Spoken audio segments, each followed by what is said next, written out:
Et salut les petits refs, j'espère que vous allez bien, c'est Kevin et bienvenue dans cette nouvelle vidéo. Aujourd'hui je vais gesticuler en tous les sens parce que ça fait un moment qu'on n'a pas tourné en extérieur. L'époque d'MKN Cars revient, mais sur MK Labs les amis. Et aujourd'hui on a une petite pépite à vous présenter, une petite voiture bavaroise des années 90 sortie en 1994. Une voiture que je porte dans mon cœur parce que ça devait normalement être ma première voiture à l'époque. Malheureusement elle m'est passée sous le nez. Donc là j'en ai une à vous montrer, une 3 saisie. Donc celle-ci est une 3 saisie d'Allemagne. Donc là on est sur un 105 chevaux. Hein. Je crois qu'en France c'est un 100 chevaux à peu près. Mais voilà, on est sur quelque chose de similaire, juste un peu plus de souplesse. On va déjà vous présenter un petit peu l'extérieur et après on va partir faire un petit tour de roue. Et puis bien sûr les gars, des plans cinématiques comme on les aime. Allez c'est parti, la 3 saisie c'est maintenant. Bon les petits refs, on va pas trop s'attarder sur tous les petits détails de la finition parce que ça les gars, je pense que vous en foutez.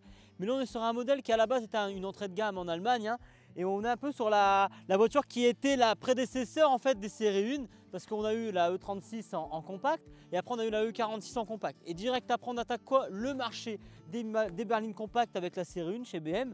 Donc là on est un peu sur un modèle un peu historique, c'est la première fois qu'on a une BMW qui arrive sur le segment des compacts et ça fait plaisir. Donc cette voiture elle est quand même pas mal équipée avec quelques options de l'époque. Donc là-dessus on a déjà des vitres électriques et on a aussi les gars un petit toit ouvrant. Bon on a des petites jantes en 15 pouces les amis.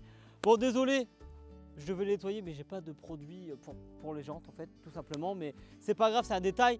Donc voilà, une voiture qui est assez souple à conduire. Mais après on va voir ça dans les tours de roue bien sûr et bien entendu. Bon les amis, on va s'attarder légèrement sur l'esthétique, l'extérieur un petit peu et expliquer un peu pourquoi, du comment, etc. À cette époque, BM n'avait pas encore de modèle en fait sur le marché des compacts. Aujourd'hui, ils ont la série 1 parce que là, on est un peu sur la grande sœur de tout ça. Après, il y a eu bien sûr la E46, mais là, on est bien sur une E36 compacte. Et ce qui est marrant sur cette voiture-là, donc elle existait déjà en berline, mais en fait, c'est qu'on a un petit fiac. Bon, celle-ci, elle a un petit fiac, elle a un petit boule raccourci. C'est pour ça qu'elle s'appelle compacte et qu'elle arrive vraiment sur ce segment-là. Elle est très mignonne cette caisse, hein. Franchement, elle a tout pour plaire aujourd'hui. À l'époque, c'est un véhicule qui faisait quand même pas mal discuter parce que c'était nouveau, c'était un peu novateur, c'était un petit peu différent. On avait un modèle de chez Mercedes qui est la compresseur aussi qui était sortie à l'époque, qui était un peu différente, mais on était un peu sur les mêmes aspérités automobiles. Et là, vraiment, elle est cool celle-là, moi j'aime bien. C'est ma compacte préférée hein, de l'époque. Hein. Enfin, vraiment, c'est... J'adore. Donc c'est un modèle aujourd'hui que moi j'adore et que j'apprécie énormément. Mais où il a pris un petit peu la cote, notamment avec les primes à la casse, etc. C'est vrai qu'on est sur un modèle qui à la base coûtait quoi, 1500, 2000 euros.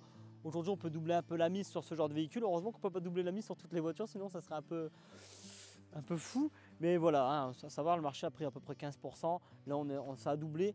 Franchement ça vaut 4000 là à peu près. À peu près 4000 euros. On va voir dans les tours de roue, mais ça reste une voiture qui est plutôt cool à conduire. Bon les amis, bienvenue à l'intérieur de ce petit bolide, très sympa. Alors c'est une voiture que j'apprécie énormément, surtout pour sa simplicité. Regardez un peu le tableau de bord.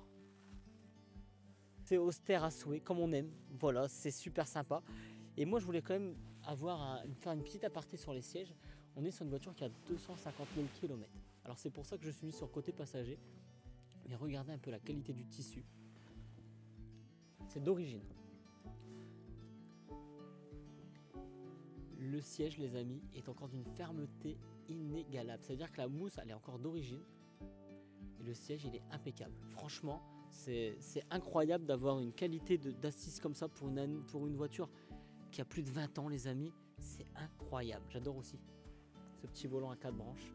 Très fin. Ah, et quand tu conduis franchement tu te sens dans les années 90. Franchement t'es prêt à vadrouiller, je sais pas, franchement ça provoque un peu d'émotion, ça fait plaisir. Donc bien sûr on n'est pas sur des voitures qui sont des foudres de guerre, mais dans sa souplesse, dans son 105 chevaux, on retrouve quand même pas mal de plaisir. Et même quand on le conduit, on sent qu'elle va se placer comme on a envie, il y a un peu de fermeté, voilà, un petit peu mou quand même hein, sur les suspensions, mais on ressent cette petite fermeté de chez BMW tout de même. Pour une BM c'est vrai qu'elle est souple, je trouve qu'elle est assez molle pour une BM en termes de suspension. Mais on reste sur quelque chose qui est agréable et qui en fait ça donne pas envie de rouler vite, ça donne juste envie de prendre du plaisir. Et ça après je pense que ces émotions là on va les évoquer quand on va placer la GoPro ici hein. Voilà, donc on voit un petit peu de gris-gris aussi hein, vous voyez hein, des petits hérissons hein, voilà hein, c'est une voiture qui roule au quotidien les amis. C'est pour vous dire que c'est vraiment pas une voiture qui est mise dans un garage, vraiment elle est utilisée au quotidien. Et là on me l'a prêtée juste pour faire quelques plans et puis l'essayer en fait tout simplement. Mais c'est une super bagnole hein. Voilà un petit peu donc en termes d'options.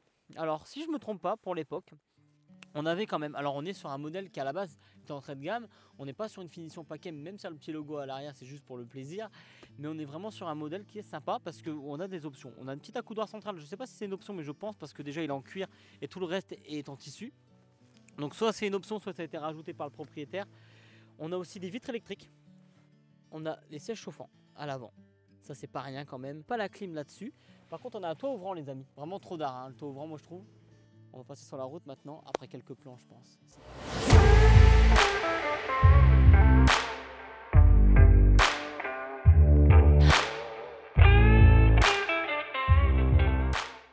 Bon les amis, on est parti pour les premiers tours de roue au volant de cette 316i compacte.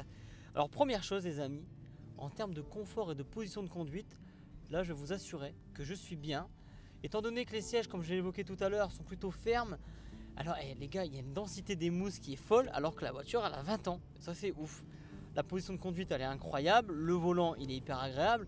C'est vraiment des aspérités que j'adore chez BMW, c'est qu'on a vraiment cette sensation comme le slogan l'indique, la sensation et le plaisir de conduire. Voilà, le plaisir de conduire chez BMW il existe et même au volant d'une petite voiture compacte comme celle-ci avec un 4 cylindres, et ben les gars on kiffe. On kiffe et c'est plutôt agréable. Et là vous voyez quand je roule franchement c'est le pied les gars. La boîte à vitesse, elle est hyper agréable. 250 000 km, quasiment toutes les pièces sont encore d'origine. Donc vous imaginez, franchement, je prends mon pied. Voilà, donc hein, bien sûr, c'est un petit peu poussif, hein, c'est normal. Hein, on est sur un petit moteur. On est sur un petit moteur qui est quand même coupleux parce qu'on est sur un 4 cylindres, donc c'est plutôt bien. De toute façon, avoir un 6 cylindres, 200 chevaux, ça ne sert à rien. Mais là, vraiment 4 cylindres, 105 chevaux, on est bien. Quand j'accélère, je me sens plutôt bien. Tac. Et vraiment une accélération qui est plutôt linéaire, ça pousse tranquillement, hein, voilà, on est à 80 vous voyez. Il y a toujours un petit peu de peps et j'ai l'impression qu'arriver à peu près à 3000 tours, ça donne un petit coup de boost, c'est bizarre, hein, c'est très particulier, pourtant on est sur un modèle qui n'a pas de turbo bien entendu.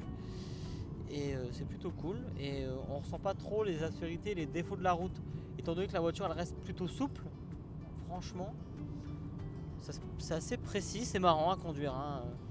On se sent bien, c'est pas trop bruyant non plus, alors que pourtant on a quand même un toit ouvrant, on a des petites vitres etc un peu partout. Donc vraiment là je trouve ça plutôt agréable. Et la tenue de route elle est cool hein. Elle est réputée cette voiture pour glisser un poil, mais quand on compare un petit peu sur le marché d'aujourd'hui des daily, on a de la Sandero dans les mêmes prix. Moi j'en ai une, ça glisse, ça tient pas la route. Là on compare, on se sent quand même vachement plus en sécurité. On a 80, tranquille, bon bien sûr c'est pas une voiture pour faire le fou non plus hein. Quoique on pourrait s'amuser sur circuit je pense hein. On n'est pas sur une pure voiture de piste, pas sur une pistarde comme on dit, mais on est vraiment sur une voiture qui se conduit bien, qui accélère tranquillement, qui est plutôt douce. Franchement pour un jeune chauffeur c'est plutôt la voiture idéale même. Et on va voir un petit peu comment ça se compare sur une petite chicane. Ici il y a une petite chicane. Alors le but c'est pas d'aller la prendre à fond hein, c'est juste de la prendre correctement comme tout le monde. On va hop, on fait une petite sortie légère de la ligne. Tac, on voit que c'est plutôt cool, ça tient bien la route. Ah ouais ça tient bien la route hein. Franchement ça tient bien la route. On est pas mal. J'ai ressenti aucune secousse désavantageuse pour la bagnole. C'est plutôt bien. Donc franchement en accélération c'est cool. Dans les virages c'est bien, c'est agréable, c'est pas trop bruyant, c'est confortable. Alors bien sûr on n'est pas sur une voiture pour partir en vacances, ou alors on va prioriser directement tout ce qui va être les bagages. On va pas se dire bah on va prendre tout ça, tout ça, tout ça. Non, non, on va sélectionner, on va faire une petite sélection des bagages. Ça c'est clair. Voilà, t'as pas le choix. C'est vraiment plutôt cool. Et là, moi j'adore, hein. Franchement j'adore. Hein. Je suis super content qu'on me l'a prêté parce que c'est une voiture que j'affectionne énormément. On n'est pas sur le grand graal du 6 cylindres de chez BMW, mais elle a énormément de points positifs cette voiture. Et déjà c'est la conduite, la souplesse, le bonheur, le plaisir de conduire chez BMW, c'est hyper important. Et là franchement moi je prends mon pied. Les gars là on va tester une petite descente. Hop, une petite descente et une petite montée avec des virages serrés ou pas. Le but c'est pas d'aller chercher la performance, c'est juste de voir un petit peu la sécurité et l'aspect de la tenue de route. On est sur une voiture qui a une vingtaine d'années. Mais sincèrement les gars moi je peux la daily sans problème. Hein. Parce que moi je me sens bien au volant. Et quand même je prends les courbes normales. Franchement ça tient mieux que la Sandero, ça tient aussi bien que les nouvelles 208 en termes de tenue de route, même si c'est pas mieux. Surtout qu'elle est un peu plus longue la voiture qu'une 208 si je me trompe pas. Et franchement là on est bien. Et alors, ce que je voulais vraiment dire c'est que au-delà de sa vieillesse et de sa vétusté, cette voiture, bah franchement t'as l'impression qu'elle est sortie hier. Et surtout qu'elle tient bien la ligne. Elle tient bien les courbes Et même quand tu accélères un peu sur les grosses courbes, et la route elle glisse un peu, oula, j'ai un petit papier, la route elle glisse un peu, mais elle tient hyper bien le pavé. Et c'est le genre de caisse avec l'inflation qui aujourd'hui pourrait encore plaire à pas mal de jeunes. Et franchement elle accélère, mais c'est hallucinant. Alors en descente on a l'impression que c'est une Lamborghini. Hein. Hop, et on va essayer de le faire à l'inverse du coup, on va le faire ce petit chemin en montée, voir un petit peu comment ça se comporte. Et là franchement, je suis hyper satisfait. C'est une voiture que je connaissais déjà à la base, hein, mais c'est vrai que j'ai jamais roulé énormément avec. J'ai déjà roulé, je sais pas, 5-10 km, donc c'est vrai que là aujourd'hui, ça fait déjà une petite demi-heure que je roule avec. Et donc là, je peux vous dire, qu'en toute sincérité, c'est une voiture qui a énormément de potentiel. Hein. Alors sincèrement, ça me fait même chier d'aller faire des plans cinématiques, parce qu'en toute honnêteté, j'adore la conduire. Alors j'ai déjà essayé plein de voitures, hein, et j'ai toujours autant de plaisir à conduire des voitures un peu plus anciennes qui n'ont pas forcément une grande puissance, parce que bon, si tu me donnes 300 chevaux je vais adorer, hein, mais bien sûr ces 300 chevaux t'es pas sûr de les manipuler à 100%, tandis que ça, à 105 chevaux tu peux largement aller au bout des limites de la voiture et déjà de prendre du plaisir. Et tu vois, c'est pour ça qu'aujourd'hui tout le monde fait la course à la performance, tandis que tu as des voitures qui sont super bien, qui n'ont pas forcément 300 chevaux, mais genre déjà tu kiffes. Et là je la sens bien, on sent bien. C'est marrant parce qu'elle est confortable, mais il y a une petite rigidité que j'apprécie énormément. Tac, hop. Franchement, oh là là, c'est tard. Franchement c'est parce que c'est pas la mienne, sinon je l'aurais déjà mis en travers 2-3 fois pour le plaisir.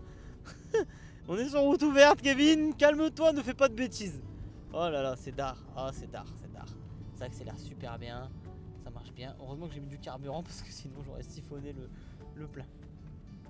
Oh, wow, c'est tard, elle tient la route terrible. Hein.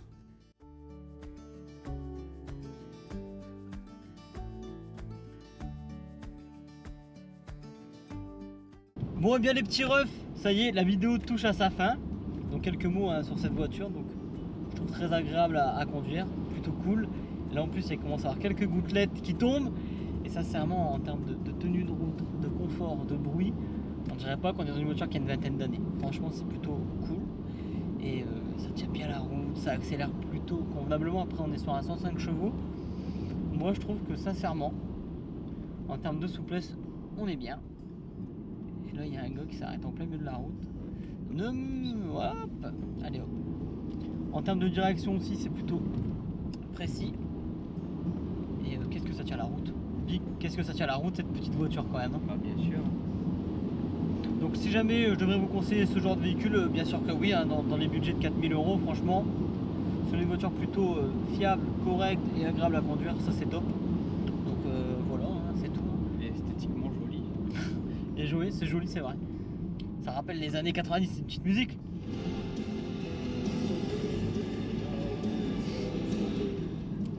Voilà tous les amis. Et ben nous on se dit à la semaine prochaine je pense, hein, pour une nouvelle vidéo, une nouvelle aventure. Bon petit ref, petit aparté rapide, on tournait des plans sympas et Melvin s'est fait embêter pendant 5-10 minutes par un mec, tout simplement parce qu'il pensait qu'on était des espions. Comme quoi que tout est possible les amis, on fait juste une vidéo et on est d'un coup des espions. Ah, incroyable quand même, passer de vidéaste de MK Labs à espion, incroyable. Bon les amis, à la semaine prochaine, portez-vous bien, c'était Kevin, je vous adore.